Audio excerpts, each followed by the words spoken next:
Hi guys, it is Eva. Are you watching Eva's vlog? അപ്പോൾ guys എല്ലാവർക്കും സുഖമൊക്കെ തന്നെയല്ലേ. നമ്മൾ വീഡിയോ ഒക്കെ ഇട്ടിട്ട് കുറേ നാളായി. നമ്മൾ ആദ്യം ആ ഇൻട്രൊഡക്ഷൻ വീഡിയോ ഇട്ട് കഴിഞ്ഞ് പിന്നെ ഇട്ടിട്ടില്ല. അപ്പോൾ നമുക്ക് എന്തായാലും ഇന്ന് ഒരു വീഡിയോ ഇടാം.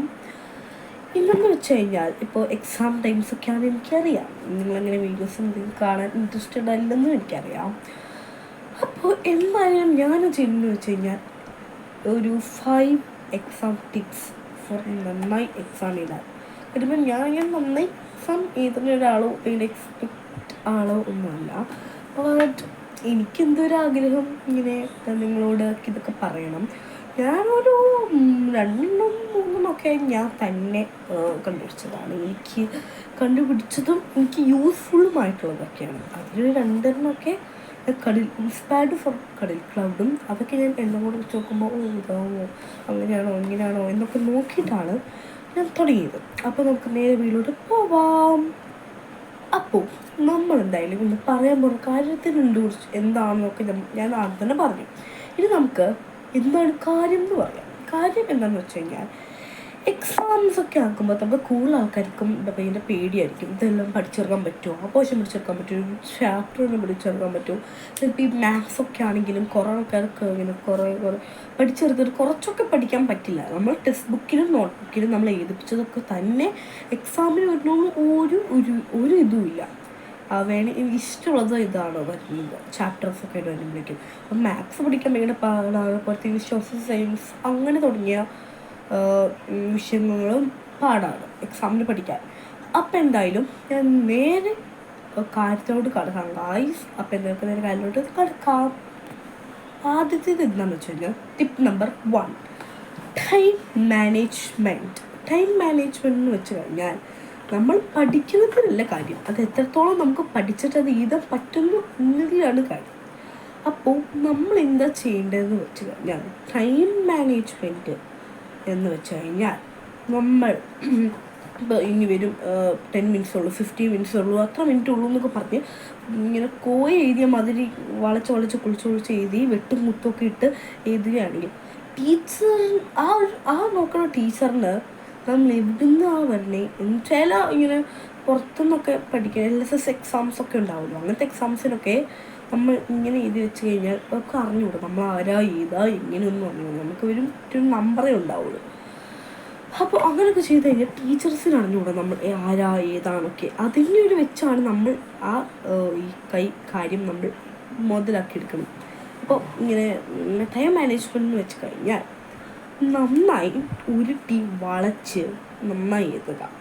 ടൈം ഇത്രയേ ഉള്ളൂ എന്ന് പറഞ്ഞ് വളച്ച് വെട്ടും കുത്തൊക്കെ ഇട്ട് എഴുതി കഴിഞ്ഞാൽ അത് നോക്കാൻ ടീച്ചറിന് മനസ്സിലാവും ഈ കൊച്ച് എക്സാമിന് നന്നായി പ്രിപ്പയർഡ് ആയിട്ടില്ല. ഓക്കെ.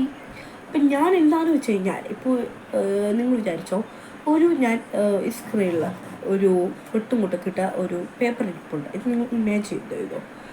ഇവിടെ ഈ സൈഡിലായിട്ടുണ്ടോ, ഇവിടെയായിട്ട് ഒരു നല്ല ഹാൻഡ് റൈറ്റിങ്ങിൽ എഴുതിയൊരു പേപ്പറും കൂടെ ഈ സൈഡിൽ ഇരിപ്പുള്ളൂ വിചാരിച്ചു. ഏത് പേപ്പർ കാണുമ്പോഴായിരിക്കും ടീച്ചേഴ്സ് മാർക്ക് കൂടുതൽ വരാൻ സാധ്യതയുള്ളത്. മിക്കവരും നന്നായി നല്ല ഉരുട്ടി വളച്ച് എഴുതിയ ഈ സൈഡിലുള്ള പേപ്പറിനായിരിക്കും തരാൻ പോകുന്നത്. ഈ സൈഡിലുള്ള പേപ്പറിന് മിക്കവരും ഒരു 5-6 മാർക്സ് എന്തായാലും കുറയും. കാര്യം പറഞ്ഞു കഴിഞ്ഞാൽ നമ്മൾ വിട്ടുകൊണ്ടൊക്കെ എഴുതുമ്പോൾ ആ കാണുന്ന ടീച്ചറിന് മനസ്സിലാവും ഈ കുട്ടി അങ്ങനെ പ്രിപ്പയർഡ് ഒന്നും ആയിട്ടുള്ള എക്സാമിന് വേണ്ടി. പോരാടത്തിനും ഈ സൈഡിൽ ഇരിക്കുന്നതാണെങ്കിലോ ഭയങ്കര വെട്ടും കൂട്ടി ഇരിക്കുന്നതായിരിക്കും. ചിലപ്പോൾ ഈ സൈഡിൽ എഴുതിയിരിക്കുന്ന പേപ്പറിലായിരിക്കും കൂടുതലും കറക്റ്റായിട്ടില്ല എഴുതി വെച്ചിരിക്കുന്നത്. ബട്ട് ഈ സൈഡിലുള്ളത് ചിലപ്പോൾ തെറ്റായിരിക്കും. ബട്ട് എന്നാലും ആ ടീച്ചർ നോക്കുമ്പോൾ ആ ടീച്ചർ മനസ്സിലാവും നല്ലോണം ഈ കുട്ടി പ്രിപ്പയർഡ് ആയിട്ടുണ്ട്. അടുത്ത കാര്യത്തോട് നമുക്ക് പോവാം. ടിപ്പ് നമ്പർ 2 എന്ന് വെച്ച് കഴിഞ്ഞാൽ ഹാൻഡ് റൈറ്റിംഗ്. കാര്യം പറഞ്ഞു കഴിഞ്ഞാൽ ടിപ്പ് നമ്പർ 1ഉം 2ഉം ഏകദേശം ബന്ധമുള്ള ഇതൊക്കെ വരാം. ടിപ്പ് നമ്പർ 1ൻ്റെ ബാക്കിയായിട്ട് വരാം ടിപ്പ് നമ്പർ 2. ഓക്കെ. അപ്പോൾ ടിപ്പ് നമ്പർ 2 എന്താണെന്ന് വെച്ച് കഴിഞ്ഞാൽ ഇടയ്ക്കൊന്ന് ഞാൻ പോസിറ്റായിരുന്നു കാര്യമായിട്ടുള്ള ആവശ്യത്തിനായിരുന്നു. ഓക്കെ. ടിപ്പ് നമ്പർ 2 എന്ന് വെച്ച് കഴിഞ്ഞാൽ ഹാൻഡ് റൈറ്റിങ്ങിനെ പറ്റിയാണ്. നമ്മൾ എത്രത്തോളം നന്നായി എഴുതുന്നു എന്നുകുറിച്ചല്ല കാര്യം, പകരം എത്രത്തോളം നമ്മൾ നന്നായി എഴുതുന്നു എന്നതിലാണ് കാര്യം. കാര്യം പറഞ്ഞു കഴിഞ്ഞാൽ ഇപ്പോൾ ഏകദേശം പറഞ്ഞാൽ നമ്മൾ LSS എക്സാം നേരത്തെ പറഞ്ഞു. അപ്പോൾ അങ്ങനെയൊക്കെ വരുമ്പോഴേക്കും വേറെ പുറത്തുനിന്നായിരിക്കും ടീച്ചേഴ്സൊക്കെ വരണേ. അപ്പോൾ ടീച്ചേഴ്സിൻ്റെ മനസ്സിൽ വിചാരിക്കും വേറെ പുറത്തുനിന്നൊക്കെ ടീച്ചേഴ്സൊക്കെ വരും. അപ്പോൾ അവർക്ക് നമ്മളാരും ഏതാ എങ്ങനെ നമ്മൾ പഠിക്കുന്ന കുട്ടിയാണോ ആണോ അല്ലയോ എന്നൊന്നും അവർക്ക് അറിഞ്ഞൂടാ. അപ്പോൾ നമ്മൾ ആ ടൈപ്പ് മുതലെടുത്തുകൊണ്ട് പറയണം മീൻസ് പറയല്ല, എഴുതണം. എന്ത് എഴുതണം? 1 മിനിറ്റ് വേസ്റ്റ് ഞാൻ പോസാക്കട്ട ഒരു കാര്യത്തിനാണ്. നമ്മൾ നന്നായി ഹാൻഡ് റൈറ്റിങ്ങിൽ എഴുതുകയാണെങ്കിൽ അത് കാണാൻ ടീച്ചറിന് മനസ്സിലാവും ഈ കുട്ടി നന്നായി പ്രിപ്പേർഡ് ആയിട്ടുണ്ട് എക്സാമിന്. കാരണം ചിലപ്പോൾ അതിലായിരിക്കും തെറ്റ്. അപ്പോൾ ടീച്ചേഴ്സ് എന്ന് വെച്ച് കഴിഞ്ഞാൽ നമ്മൾ ഇങ്ങനെ കുറേ ടീച്ചേഴ്സ് എന്ന് വെച്ച് കഴിഞ്ഞാൽ രാവിലെ തൊട്ട് ആ ടീച്ചേഴ്സ് ഒരു ടീച്ചറാണ്, ആ ഒരു ടീച്ചർ തന്നെ ആ ടീച്ചർ ഉപയോഗിക്കുന്ന എല്ലാ ക്ലാസ്സിലെയും എല്ലാവരുടെയും പേപ്പർ നോക്കി കുറേ ആൾക്കാരുടെ തെറ്റായിരിക്കും. അതൊക്കെ കണ്ട് ആ തെറ്റുകളൊക്കെ മനസ്സിലാക്കി ഭയങ്കര ടെൻഷൻ കയറിയിരിക്കുമായിരിക്കും. ആ ടൈമിൽ നമ്മളൊരു കോഴി ചിരിച്ച മാതിരി ഒരു പേപ്പറിൽ എഴുതിക്കൊണ്ട് ടീച്ചറിനെ കൊടുത്തു കഴിഞ്ഞാൽ ആ ടീച്ചറിന് ഉള്ള കൺട്രോളും കൂടെ പോയി ടീച്ചർ എനിക്ക് ആ പേപ്പർ കീറി കളയാൻ പറ്റുന്ന സാധ്യതയുണ്ട്. വെട്ടിയിട്ടു ആ ടീച്ചർ ആ പേപ്പർ, അതറിയൂ. അപ്പോൾ അതിനുള്ള തന്നെ നിങ്ങൾ നല്ല ഹാൻഡ് റൈറ്റിംഗ് ഉരുട്ടി എഴുതണം. പിന്നെ നേരത്തെ പറഞ്ഞു ടൈം മാനേജ്മെൻറ്റ്, അതും കൂടി ഇതിൻ്റെ ഇടയിൽ ശ്രദ്ധിക്കേണ്ട ഒരു കാര്യമാണ്. കാര്യം പറഞ്ഞു കഴിഞ്ഞാൽ നമ്മൾ ഭയങ്കര നല്ല അക്ഷരത്തിൽ എഴുതി പോകുമ്പോൾ സമയം പോകുന്നത് കൂടി നമ്മൾ നോക്കണം. അപ്പോൾ എങ്ങനെയാണെന്ന് വെച്ച് കഴിഞ്ഞാൽ നമ്മൾ എഴുതി പോകുമ്പോൾ കുറച്ച് സ്പീഡിലതേ ഇങ്ങനെയൊക്കെ എഴുതി പോകാം, ഇങ്ങനെ എഴുതി പോകാതെ പകരം ഇങ്ങനെ ഒരു ഇതിലങ്ങോട്ട് പോകാം. അങ്ങനെ പോകുമ്പോൾ നമുക്ക് സ്പീഡും ഉണ്ട്, നല്ല ഹാൻഡ് റൈറ്റിംഗ് ആവും. അത് രണ്ടും കൂടെ ഒരുമിച്ചായതിനാൽ തന്നെ നമുക്ക് നല്ല പെർഫെക്റ്റായിട്ട് എഴുതാനും എല്ലാം കാര്യങ്ങളും പറ്റും. അപ്പം എന്തായാലും ഇതാണ് ടിപ്പ് നമ്പർ 2. അടുത്തത് ടിപ്പ് നമ്പർ 3. ടിപ്പ് നമ്പർ 3 എന്ന് വെച്ച് കഴിഞ്ഞാൽ പഠനത്തെ പറ്റിയാണ്, സ്റ്റഡീനെ പറ്റിയാണ്. സ്റ്റഡി ചാപ്റ്റേഴ്സ് പഠിക്കാനുള്ളതിനെ കുറിച്ചാണ് ടിപ്പ് നമ്പർ 3. ടിപ്പ് നമ്പർ 3യിൽ പഠിക്കാൻ എന്തൊക്കെയാണോ ഉള്ളതെന്ന് വെച്ച് കഴിഞ്ഞാൽ നമ്മൾ ഇങ്ങനെ ഒരു ചാപ്റ്റർ ഇപ്പം ഞാൻ എടുക്കുന്നത് വെച്ച് കഴിഞ്ഞാൽ കമ്പ്യൂട്ടർ എടുക്കുകയാണെന്ന് വിചാരിച്ചു. കമ്പ്യൂട്ടറിൽ നിങ്ങൾക്ക് ഏകദേശം വലിയ 2 ചാപ്റ്റേഴ്സാണെന്ന് വിചാരിച്ചോ. ഞാനൊരു ഊഹം പറയാം, 4ഉം 5ഉമാണ് വിചാരിച്ചോ. 4ഉം വലിയതാണ്, 5ഉം വലിയ ഒരു ചാപ്റ്ററാണ്. അതിനെ പഠിച്ച് ലാസ്റ്റ് മിനിറ്റിൽ എല്ലാം കൂടെ കുഴച്ച് പഠിച്ചു കഴിഞ്ഞാൽ നമുക്ക് എക്സാം ടൈം ആകുമ്പോഴേക്കും എല്ലാം കൂടെ മിക്സ്ഡ് ആയി പോകും. ഓക്കെ, അതിനേക്കാളും ബെറ്ററായിട്ട് ചെയ്യേണ്ടത് എന്താണെന്ന് വെച്ച് കഴിഞ്ഞാൽ നിങ്ങൾ ഒരു ചാപ്റ്റർ തന്നെ പകുതിയാക്കി പഠിക്കും. എങ്ങനെയാണെന്ന് വെച്ച് കഴിഞ്ഞാൽ ആദ്യത്തെ സ്റ്റെപ്പ് 2 സ്റ്റെപ്പായിട്ട് പഠിക്കാൻ പറ്റും. ഒന്നാമത്തെ സ്റ്റെപ്പ് എന്ന് വെച്ച് കഴിഞ്ഞാൽ easy portion to hard portion. അതുപോലെ ഈസി പോർഷൻസ് നമ്മൾ ആദ്യം പഠിച്ചു പോകുമ്പോൾ നമുക്ക് ടൈം എത്ര ലാഭിക്കാൻ പറ്റും. ഈസി പോർഷൻസിൻ്റെ ടൈം നമുക്ക് ലാഭിക്കാൻ പറ്റും. പിന്നെ ഹാർഡായ കാര്യങ്ങൾ നമ്മൾ പെട്ടെന്ന് പഠിച്ചു പോകാൻ പറ്റും. അടുത്ത ഇതെന്ന് വെച്ച് കഴിഞ്ഞാൽ ഹാർഡ് ടു ഈസി എന്ന് വെച്ച് കഴിഞ്ഞാൽ നമ്മൾ ഇപ്പോൾ ഹാർഡായ കാര്യങ്ങൾ അവസാനം പഠിക്കുമ്പോൾ നമുക്ക് അത് കുറച്ച് ഓർത്തിരിക്കാൻ പറ്റും, സമയം ലാഭിക്കാൻ പറ്റും.